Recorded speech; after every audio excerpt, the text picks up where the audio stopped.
Good morning and welcome to what will be my second to last video blog this year from the Principal's Office at James Wellington Academy, Al Khail.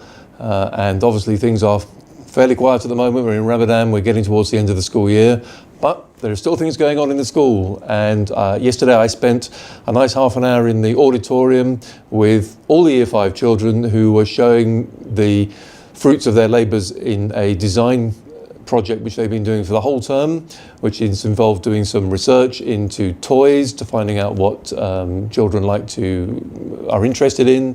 It also meant designing the toy using a CAD mechanism, which they explained to me, demonstrating how their toy worked. Then they had to market it and try and sell it, and they were persuading me, other staff and their other classmates to invest in their toy. So a brilliant idea from the teachers. I really enjoyed going around there. I had quite a tough time deciding where to invest my money, but in the end I found a couple of projects which I liked slightly more than all the others. But well done to all the children, and great to see their enthusiasm for what they've been doing in design and technology over the course of this year. So that was one of the things that I've enjoyed this week. The other big event this week, well, two I suppose, but one has been the Year 7 transition. So we had a day for our current Year 6 students and one or two of our new students joining next year in Year 7 to prepare them for the move from Year 6 to Year 7.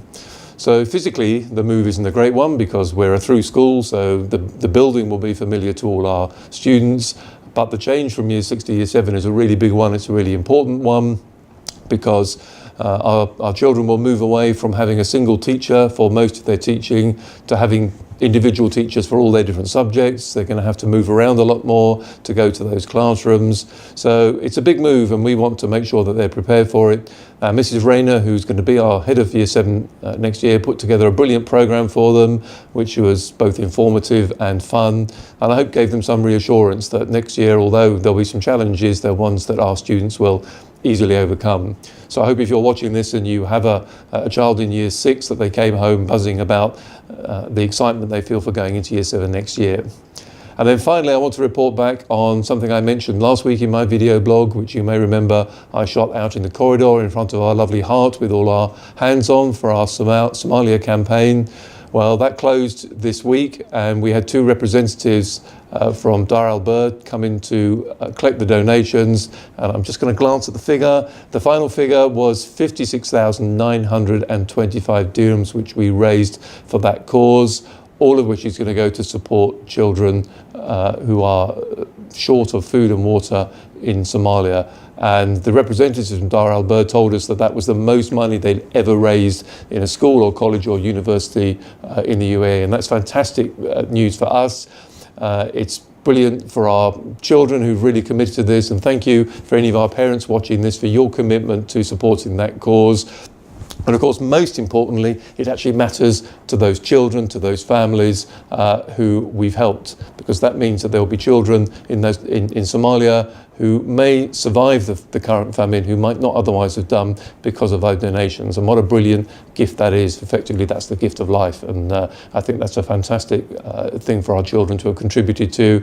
And I hope that the message of that fundraising is not lost on them, that it's not just, right, let's give them some money and then forget about it till next year. I really hope that this idea that there are still so many people around the world who need help, who need support, who don't have the kind of privileged lifestyle that we enjoy. And I hope that message will stay with them, and that they will continue to look for ways of supporting those good causes, not just at this time of year, but throughout the year.